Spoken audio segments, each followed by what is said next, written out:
put it on the market, Frank, or how would you? Yeah, we prefer to because of not only in looking to get top dollar for the property, but for it to sell quickly as well. And what we're trying to pretty much do is make that vacant property what we call move-in ready.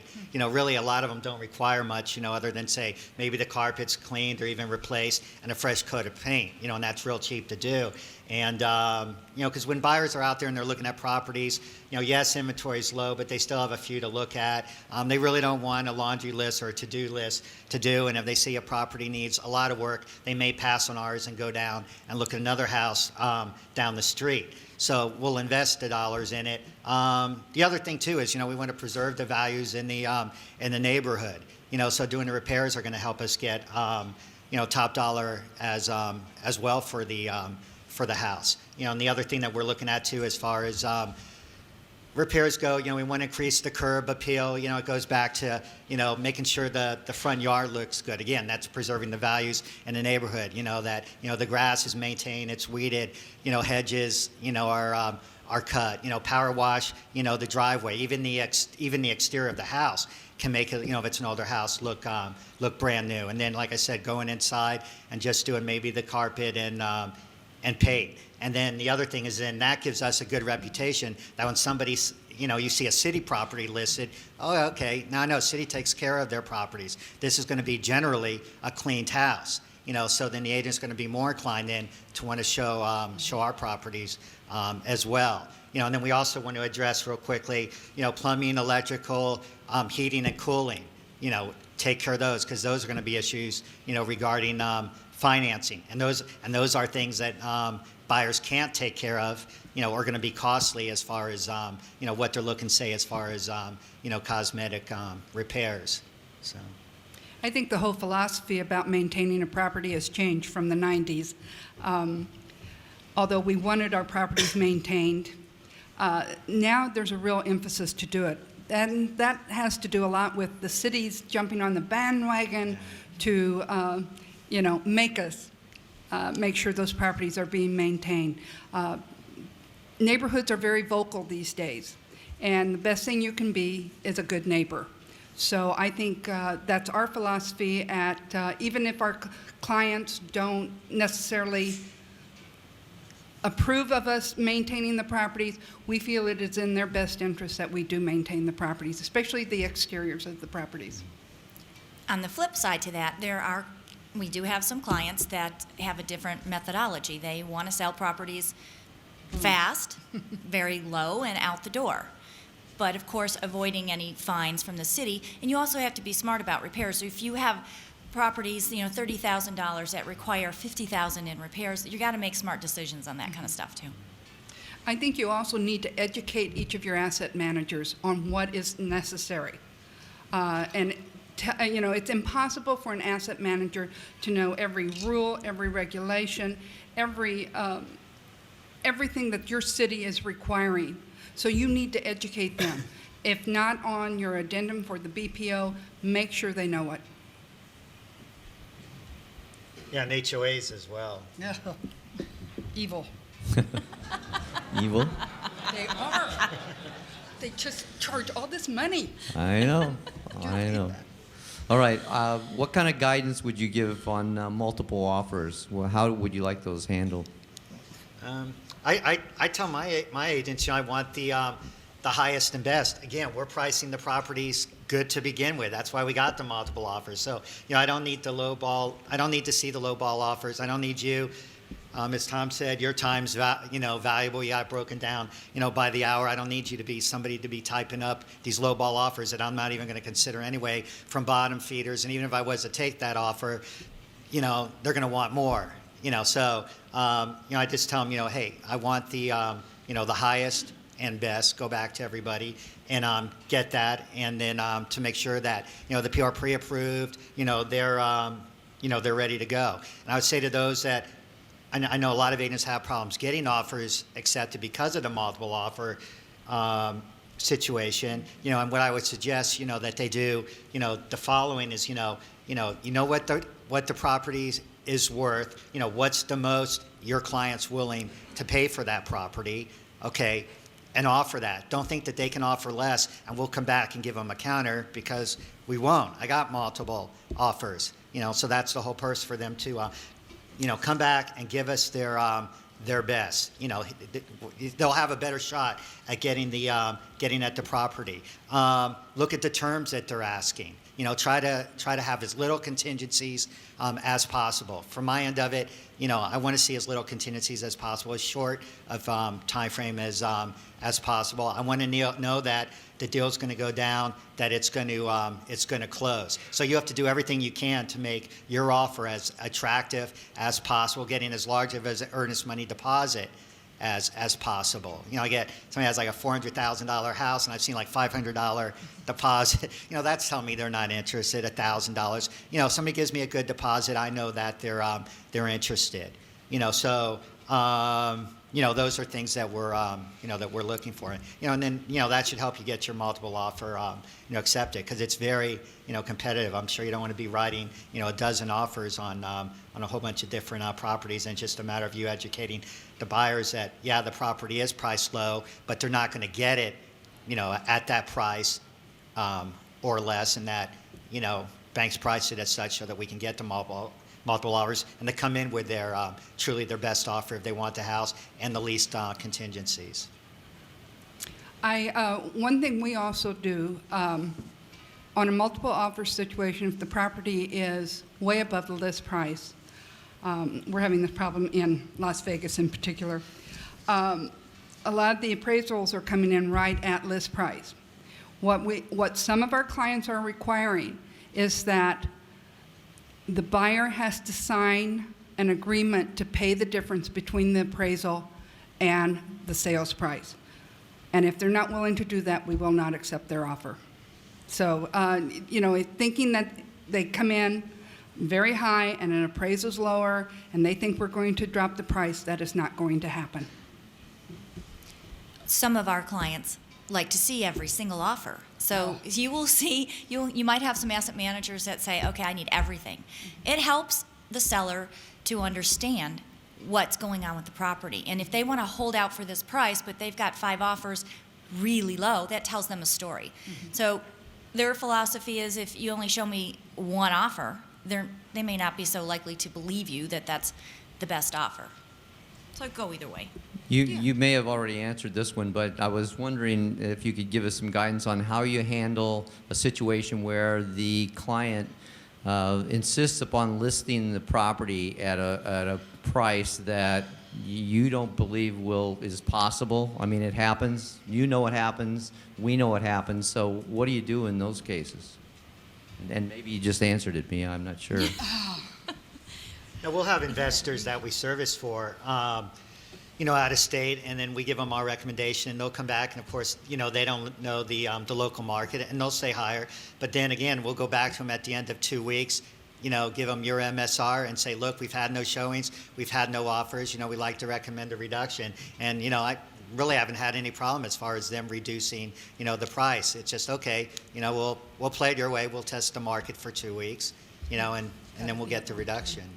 Well, the way we do it is, if there's a big discrepancy in values, what the asset manager and you feel, and then what the client feels, we will go out for what we call a backup BPO or a second BPO. And you've probably gotten the calls before, hey, can you do me a favor, to substantiate a list price. The initial list price is pretty key.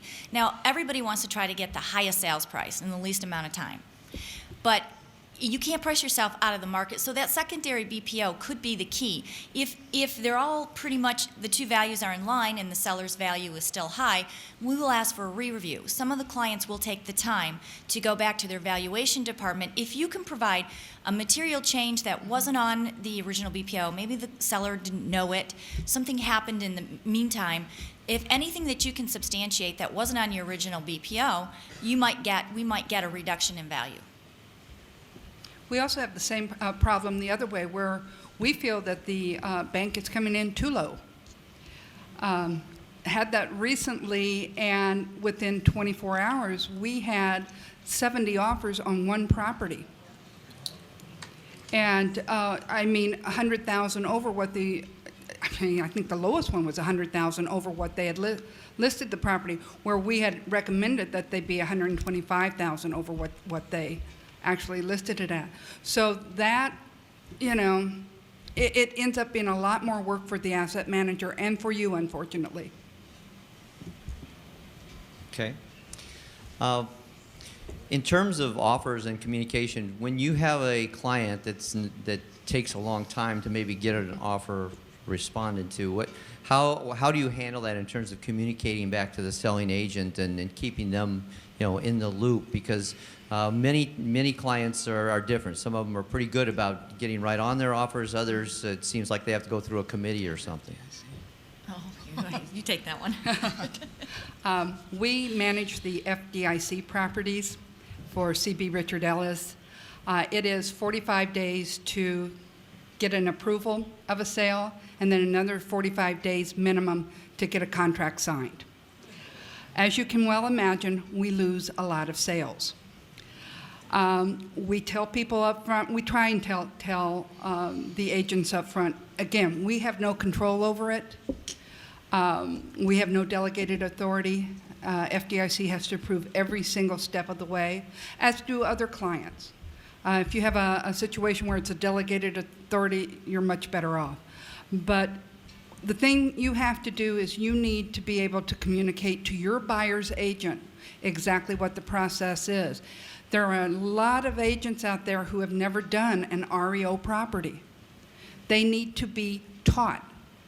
I have an agent in Arizona who, in the MLS with his listing, he always puts what to expect from an REO sale. And it just points out step 1, step 2, step 3, step 4. And it really, up front, that buyer's going to know that it may take 2 weeks, it may take 3 weeks to get an answer on this one. But at least they know up front, and the buyer can't say, I didn't know, because he requires the buyer to sign that when he submits the contract. So educate your buyers or your buyer's agents. Okay. Very good. Frank, what's the most common delay with an all-cash offer where they're looking for a quick close? What do you think is usually the challenge there? We have title delays. You know, generally, you know, we can't really close anything, say, inside of 14 days. Because we have title issues. We may be servicing a property for Fannie Wells or some institutional investor, and the vesting may be in their name. We got to get it, you know, changed over to ours. That may take a while. We have HOA. You know, you may have an HOA, and you got to wait for, you know, the HOA package, you know, to come in. We may have fees. They may be trying to collect beyond 6 months from the foreclosure date. That happens a lot, and we're trying to get, you know, that taken care of. So you know, those are kind of the major delays as far as getting stuff closed, you know, within, you know, say 14 days or a week sooner. Yeah, we would like to get it done, but, you know, we just say 14 days or sooner. If it can get done, then it, you know, we will. Okay, thank you. Let's talk a little bit about alternative disposition. Can you give some insight into what are some of the criteria or decisions that go into pulling a property off the market, the retail market, and going through auctions or bulk sales or alternative ways of disposing of properties? I know for REO experts, if it's a aged property, if it's a real, you know, low price point, that would qualify for it to be in an auction that we have. Our primary auction source is Realty Bid. We like them because it only takes it off the market from you for about 14 days rather than 45 to 60 days with some other auction houses. But those are the general reasons. At NDS, we don't utilize any other method of disposition unless the client directs They're us going to. to like you better now. If the client directs it, then we have no choice. We share some of the same clients, but you know, sometimes they do bulk sales, and Bulk there sale. it goes, and you know, it's here today, gone tomorrow. We have no control over that. Sometimes they will pull for auction, and there is no real criteria. Sometimes it's age, sometimes it's low value. We never really know. Yeah, we're not really in California doing much with auctions, but yeah, it does have to do with age. You know, if the property's just not moving.